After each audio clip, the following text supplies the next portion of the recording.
Hi guys, so good morning sa inyo lahat, and ito naman po tayo, meron naman po tayong cheesy vlog na makakatulong sa inyo kung ikaw ay Converge user. Ito yung mga parts ng presentation ko. Yung una is change logon password. Usually pag binigay ni Converge yan, naka-default yan as user ang username and user din yung password. Pangalawa, yung pagpapalit ng Wi-Fi password. At ang ikatlo is yung pag-create ng maraming SSID para sa isang optimized na setup. So magagawa ka ng SSID para sa nag-work from home, which is the highest priority.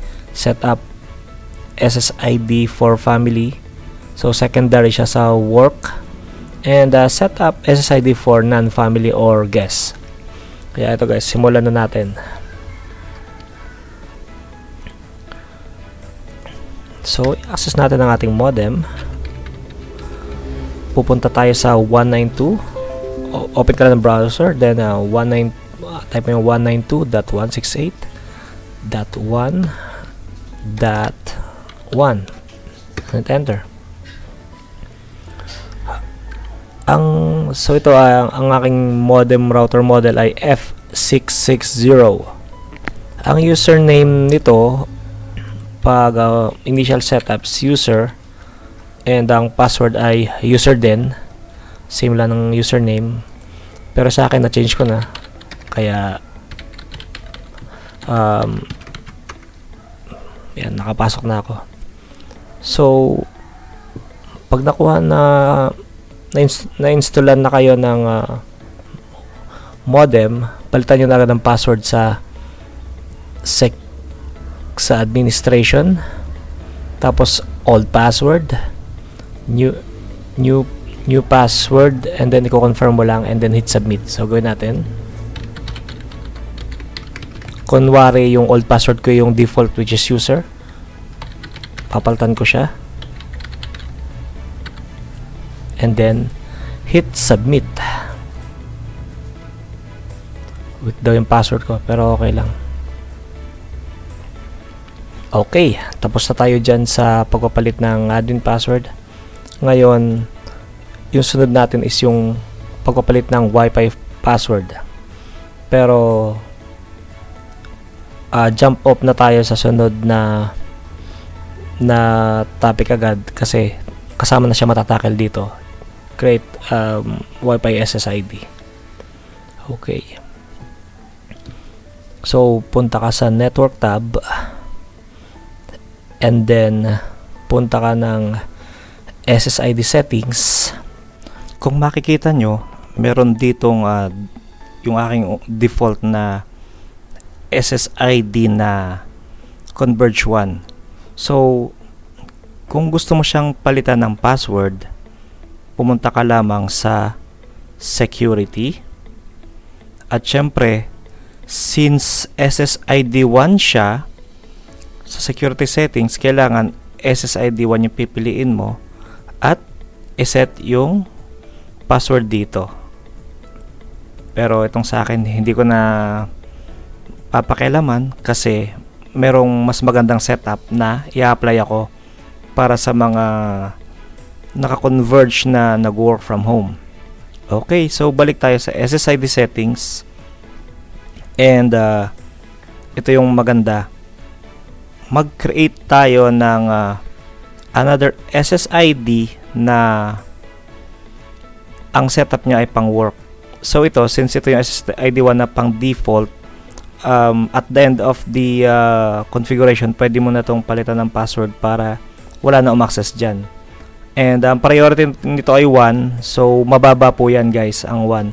So sa Huawei, pagtaas ang priority is pagtaas ng priority isa, siya yung maging priority versus the lower one.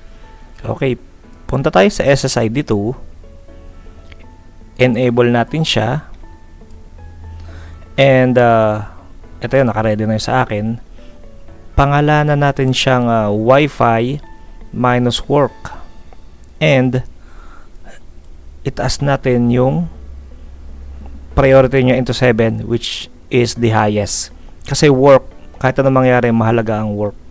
Nasa sa inyo na kung i-hide nyo ang SSID or not. Pero para sa akin, best is i-hide nyo kasi may mga application sa cellphone na pwedeng i-brute force yung password nyo. Okay? Okay, so submit na natin. Priority 7. Ngayon, palitan natin ng password itong Wi-Fi-work. Punta ka lamang sa security at i-drop down mo siya sa SSID2 kasi yun yung naka-assign or naka-allot para sa Wi-Fi-work. And i-type mo lang yung password mo dito, and once mo siyang ma-type, just hit the submit button. Okay. Balik tayo sa SSID settings ulit. So, occupied na si SSID1, SSID2. So, ito sa default, ito sa work. Yung SSID3, ipiliin natin. Enable natin. As usual, kung gusto nyo i-hide, i-hide nyo po. And, pwede nyo siyang iset as SSID na ang name ay Wi-Fi minus family. Pero, depende na yun sa inyo kung anong gusto nyo ipangalan dyan. So, ang priority nito, kailangan mas mababa doon sa Wi-Fi-work kasi kahit anong mangyari, priority pa rin ang nagwo-work sa bahay. Hindi sila pwedeng mawala ng internet or bumagal. So, set natin siya ng 6 and submit. And itong iset mo na Wi-Fi-family sa SSID3, para mapalit ang password niyan, pupunta ka sa security tab, i-drop down mo sa SSID3 kasi yun yung nakalat sa kanya, and i-type mo lang dito yung password, 8 characters pataas, i-show mo para makita mo, and then hit submit lang. Okay? Ngayon, balik tayo sa SSID settings, i-drop down mo sa 4, so hanggang 4 na SSID yan, pero as much as possible pwedeng 2 o 3 lang kasi yung 1 is parang backup Wi-Fi lang yon na for emergency access or configuration access. Sa SSID4, pwede nyo siyang iset up na bisita, pero nasa inyo kung anong gusto nyo, and iset nyo siya as 2 para sobrang baba lang kasi priority pa rin yung work, then family, then saka yung bisita. And yung ating 1 na nakaset sa 1 ay depende sa inyo kung anong gusto nyo maging setup. And just hit submit. So, yan po. Since mahilig ako sa mga configuration ng QoS, yan lang yung nakita kong QoS na pwedeng gawin na setup dyan sa ZTE na modem F616 ni Converge. Let's put this into action. So, ito yung team viewer ko sa aking cellphone, and kukonect pa ako dun sa isa kong cellphone para makita nyo.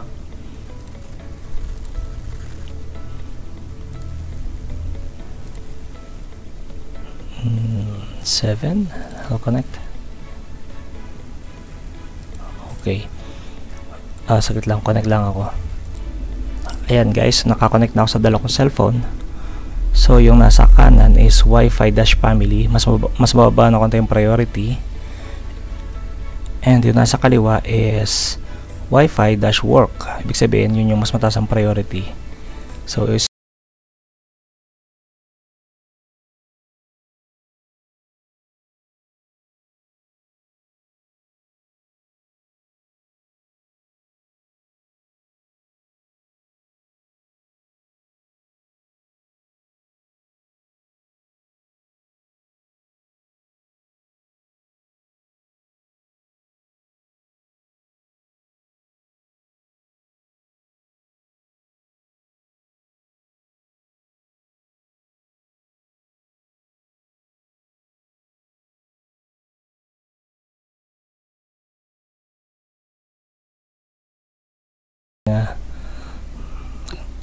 testing.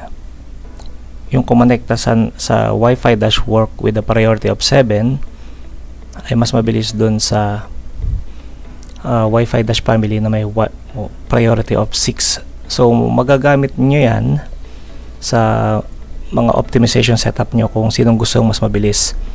Di lalo na dun sa Wi-Fi dash guest na ang priority niya is 2 lang.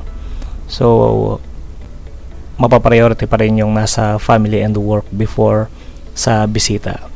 Okay?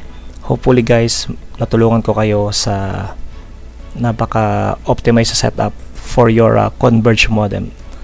Pero guys, mas magaling pa rin yung kung may extra budget is mag-purchase po tayo ng third-party router. Medyo pricey yung magaganda tulad nung mga TP-Link Archer 1750. So meron ako nun sa bahay and maganda talaga yung QoS niya. Okay? Magandang araw and salamat po sa mga nanood. Like and subscribe my channel.